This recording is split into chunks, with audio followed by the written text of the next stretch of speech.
Hello viewers, welcome back to Master review. இன்னைக்கு நம்ம எதை பற்றி பேச போறோம்னா ஒரு ரியலி இன்ட்ரெஸ்டிங் ஸ்டோரி பற்றி தான் பேச போகிறோம். அதுதான் யெட்டி, ஒரு மிஸ்டீரியஸான கிரியேச்சர். ஹிமாலயாஸில் வலம் வந்து கொண்டிருக்கிற ஒரு உயிரினம். இது ஒரு மித்தா இல்லைன்னா இது உண்மையிலுமே இருக்கா? இந்த விஷயம் உங்களுக்கு வீடியோட லாஸ்ட்டில் புரியும். ஸோ வாங்க நாங்கள் இப்போ வீடியோக்குள்ளே போகலாம். இந்த யெட்டின்னு சொல்லக்கூடிய பேர்கள் ஹிமாலயா மலைப்பகுதியில் இருக்கிறதா சொல்லப்படுது. இது ரொம்பவே பெரிய ஒரு மர்மமான விலங்குன்னு சொல்லுவாங்க. அது மட்டும் இல்லாமல் இதை பற்றின கதைகள் நிறைய பழங்குடி மக்கள்களிடமிருந்து வந்திருக்கு. இந்த கிரியேச்சரை பற்றி அந்த மக்களிடம் இன்ஃபர்மேஷன் கேட்குறப்ப அவங்க சொல்கிறது என்னென்னா, பார்க்குறதுக்கு ரொம்ப பெருசாக விசித்திரமாக மனிதர்கள் போலே இருக்குன்னு சொல்கிறாங்க. இதெல்லாம் அவங்களோட நம்பிக்கை சொல்கிற விஷயங்கள். யெட்டி ஒரு பெரிய மிருகம், ஆனால் அது எங்கேயோ ஒரு மலையில மேல் பகுதியில் இருக்குதுன்னு சொல்கிறதுக்கு கொஞ்சம் சந்தேகமாக இருக்குது.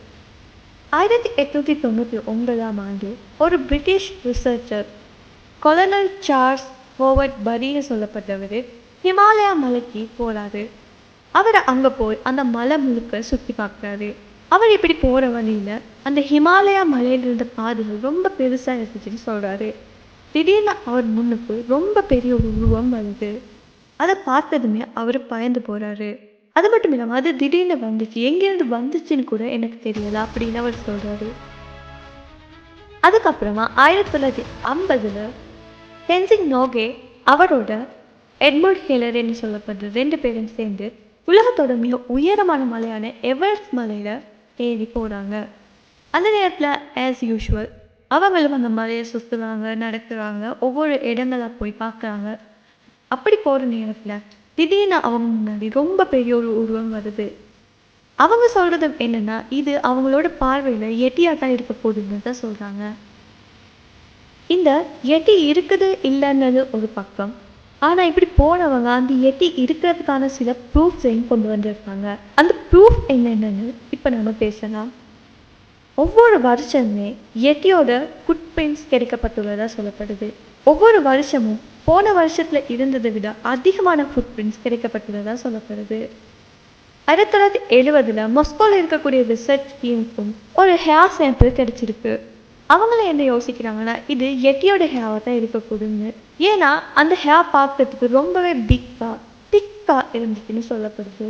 அப்படி திக்கா இருக்கிற இந்த முடி ஒரு பெரிய கிரியேச்சரோட முடியாக தான் இருக்க முடியும்னு சொல்கிறாங்க. இப்படிப்பட்ட ப்ரூஃப் எல்லாமே கிடைச்சாலுமே இதெல்லாம் சரியாக தீர்மானிக்க முடியாமல் இருக்குது. ஏன்னா இது வேறொரு கிரியேச்சரோட முடியாகவும் ஃபுட் பிரிண்ட்ஸாகவும் கூட இருந்திருக்கலாம் இல்லையா? ஸோ யெட்டியோடதுன்னு சொல்லி நமக்கு கண்டிப்பாக இதை ஷோர் பண்ண முடியாது. அதனாலே இந்த ஃபோட்டோஸ் அண்ட் சாம்பிள்ஸ் எல்லாமே ஒரு கிளியரான ப்ரூஃபாக இருக்குல்ல. பட் வெயிட், 1986 இந்தியாவிலையும் இது கண்டுபிடிக்கப்பட்டிருக்கு. இந்தியா ட்ராவலரான தேவாஸ் மரியா இவர் ஹிமாலயாவுக்கு போயிருக்காரு. இங்கே போகிற நேரத்தில் இவரும் ஒரு ரொம்ப பெரிய ஃபுட் பிரிண்ட்ஸை கண்டிருக்காரு. இவரும் இதை பார்த்த உடனே அதை லேபிள் பண்ணிட்டாரு, இது யெட்டியோட தான் இருக்குன்னு சொல்லி. ஆனால் இவர் பார்த்த ஃபுட் பிரிண்ட்ஸ் ரொம்பவே பெருசாக இருந்துச்சு. இதை பார்த்த சயின்டிஸ்ட் கூட வியந்து போனாங்களாம். அவ்வளோ பெரிய ஃபுட் பிரிண்ட்ஸாக இருந்துச்சாம். எது எப்படியா இருந்தாலும் இந்த யெட்டியோட கதையோட ஆரம்பம் ஹிமாலயாவில் இருக்கிற மலைப்பகுதிகளில் தான் தொடங்கியிருக்குன்னு சொல்லப்படுது. நேபாளம், பூட்டான், அது மட்டும் இல்லாமல் திபெத் போன்ற இடங்களில் தான் இந்த கதை ஸ்டார்ட் ஆகி இருக்காங்க. இந்த யெட்டின்ற வார்த்தை திபெத்தில் என்று அழைக்கப்படுது.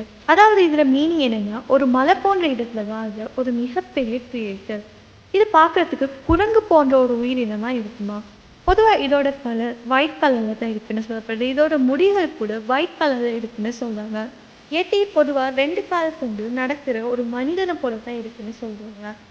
அதோட உயரம் 6 அடியிலிருந்து 10 அடி வரை கட்டி இருக்கலாம்னு சொல்கிறாங்க.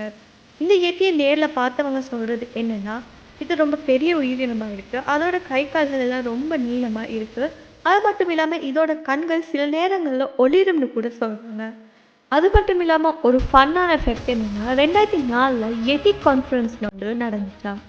இது ஹிமாலயாஸில் நடக்குது.